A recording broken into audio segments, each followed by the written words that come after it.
When I was a little girl, I had a place that I would love to go to, where my dream came true and I was given a mother who loved and took perfect care of me.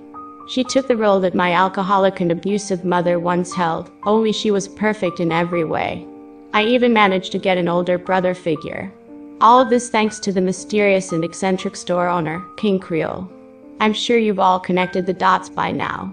My name is Olivia, and I'm trying to save my older brother Travis. When Travis sacrificed himself to save us from King Creole, I never once stopped thinking about him. Thinking about how terrible it was that he was trapped there forever without anyone to help him, under the clutches of the voodoo man who had seen fit to have given me my mom, and yet had taken my brother from me.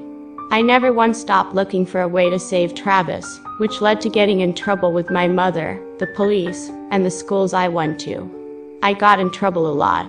My mom, Alexandra, eventually moved us away from the area where we had lived for so many ways, telling me that trying to save Travis was a hopeless endeavor. But I never gave up. As I entered my senior year of high school, I finally at least accomplished one thing I had always hoped I could do. I managed to get into Travis's computer and phone.